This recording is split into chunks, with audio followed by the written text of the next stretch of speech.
When I was 17 years old, my brother Paul, who was 19 at the time, and standing on the very cusp of his young adult life, well, one beautiful evening in summertime, Paul drowned.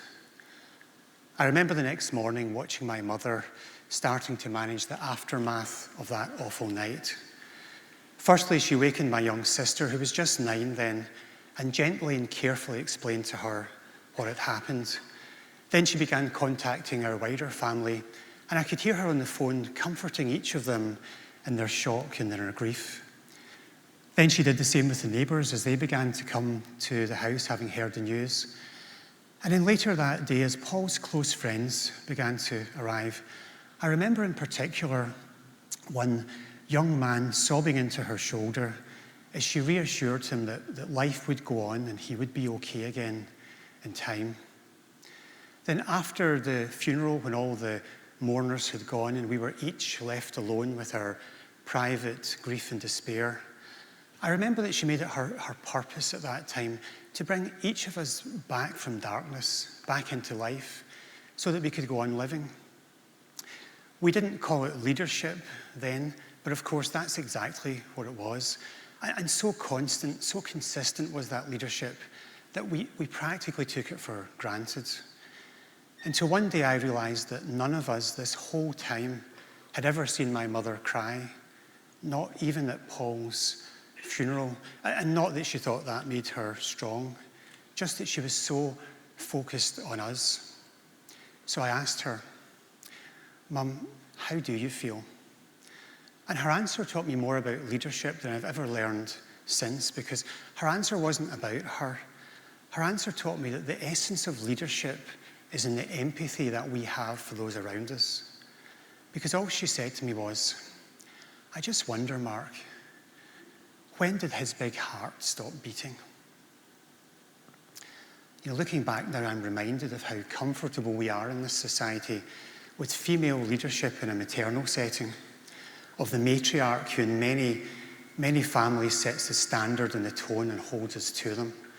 And I'm also reminded of how uncomfortable we still are with female leadership in business, even though the skills required are exactly the same. I'd like to introduce you now to another woman. This is someone I've worked with many times in my career, and I'm sure many people here today have too. In fact, I'm sure she's in the audience with us today. This is a woman who, armed with talent and drive and energy, decides to take her first steps along that road to senior leadership in business. Well, she's going to find out at the start of that journey that her application for that post will be judged a little more harshly than if she were male, because our society knows that leadership is by default a male activity, that strength, determination, decisiveness, that these are inherently male leadership traits. We admit that women can have them too, but only by exception. Now, if she gets over that hurdle, she'll discover that those attitudes persist long into the job itself, so that the first time one of her projects experiences difficulty, there'll be a hint in the air, a suspicion that perhaps her weak female leadership's at least partly to blame. She'll find when she's in meetings with her executive peers that she's often interrupted when she's talking and sometimes ignored altogether. And if she confides in close colleagues about these issues, well, they'll advise her that she needs to toughen up, to man up if she wants to be a leader. If she toughens up, she'll be taken aside further down the line by other colleagues and told that she needs to soften her approach because we don't like it. And if she expresses her frustration at these contradictions, she'll be labelled, probably behind her back, as a difficult woman to work with. And she noticed that some of her female colleagues, far from being more supportive and understanding of her situation, actually compete with her more vigorously for what they perhaps perceive to be just a limited number of opportunities available to women at a senior level. Now, she knows that her male colleagues walk a difficult path in leadership too. It's a difficult journey for everyone. But she also knows that all the way along that road, that they're not paying that gender tax that she's paying. And if the sum of those taxes becomes too burdensome, such that dispirited she decides to leave that path, and another woman is lost to leadership in our society, well, you can be sure that around that executive table, there'll be nodding heads, knowing looks as if to say, I told you, women just aren't really cut out for senior leadership, are they? Not really.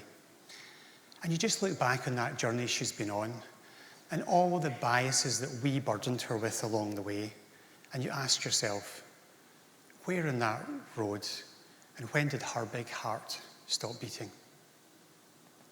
See, you and I are all actors on this same stage because together we operate the societal mechanisms that maintain a situation where only 15% of our senior leaders are female, only 5% of our large company CEOs are female, only 1% of our private equity finance flows to female founders, and we call this normal. We take almost half of our best people out of much-needed leadership positions in society. We call that normal. And we deny opportunity on an industrial scale to half of our population, and we call that normal. Why do we call this normal? Why don't we see it as the societal aberration that it is? Well, I'd like to introduce you now to someone else. Here she is. This is STEM Barbie. Now, if you don't know the acronym STEM, it stands for Science, Technology, Engineering and Mathematics. And STEM Barbie's purpose is to encourage young girls to consider careers that were largely denied to their mothers and their grandmothers. So what sort of things do you think STEM Barbie can build? Well, she can make this pink washing machine. She can make various other items to do with jewellery, shoes and dresses, and all of them extremely pink. This is a toy that's consumed by the very biases that it seeks to overcome. But here's the thing, we only get the toys in society that we are prepared to buy. And what STEM Barbie reminds us is that from the earliest age, we are all heavily programmed along strong gender stereotypical grounds. So little wonder then that when we arrive in adulthood, I'll come back for you later, when we arrive in adulthood, we are so infused with biases that we're not even conscious of, that we can't see what's hiding around us in plain sight. Our unconscious biases neutralize our sense of injustice, they retard our impetus to act, and they remove our sense of responsibility for doing so. For example, in my industry, in technology, people like me, well, we often say that we'd employ more women into senior technology executive roles if only the schools could get more girls interested in computing, because then we'd have more raw material to work with. So when the schools fix that problem, we'll do our bit. Now, what I've just done there is burden the future and excuse myself from responsibility in the present, because those schoolgirls need exemplars now in this generation. They need someone to follow. And as we've seen, we're not doing a very good job of nurturing those exemplars, are we? Now, you might be thinking, this is all very well, but it doesn't relate to me because I don't operate on gender-biased grounds. It may relate to people around me today, but I myself am frustrated and impatient for change. But this is the power of unconscious bias. It's unconscious. It acts on all of us. And we don't realize the extent to which it operates on our decisions, our actions, and our beliefs. But doesn't a society only ever evolve when one generation decides to step outside of its social programming, makes its unconscious beliefs conscious and confronts them? And isn't that an opportunity that's available to us still in this generation? I'd like to ask you to join me in a simple experiment that lasts just 1 week. And the first step in that experiment is for all of us, for each of us, for you, to embrace the idea that unconsciously you are deeply gender biased. And if you find that difficult to accept, can I ask you instead to embrace the idea that you might be? And then after today, perhaps tonight or tomorrow morning, take the second step. And that's to write down on a piece of paper what your biases about gender are or might be. Example, women innately are less technically capable than men. That's one that a lot of us believe, isn't it, if we're honest? Now, I can tell you that there is zero modern neuroscience that remotely backs that up. But think of the power of that single bias acting every day in our society, especially in the workplace, and that's just one example. So please, write down the examples that relate to you, and then in the third part of our experiment, during the next week, think back regularly to that list as you go about your life. For example, in my case, that might be when I'm discussing with senior colleagues who might be ready for promotion soon, or I'm in a technical meeting with men and women present, but men are doing all the talking. The point of the experiment is firstly to make our unconscious biases about gender conscious, and then to activate them in our daily lives and see what happens. It doesn't sound much at the individual level, but if enough of us take that step, preferably if all of us do, then it adds up to a lot of potential for change in our attitudes and for change in our actions.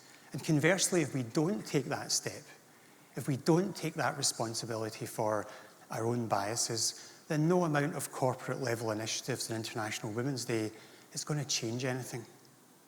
You see, somewhere in our past was spun a thread of gender bias, and we have been passing that thread from generation to generation ever since.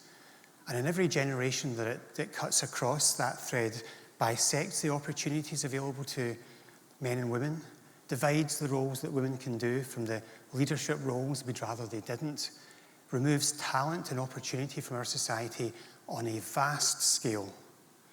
And we are now holding that thread in our hands in this generation. Are we going to pass it on to the next? Or isn't the opportunity together to take responsibility for cutting it here, isn't that something that should make all of our hearts beat a little faster? Thank you.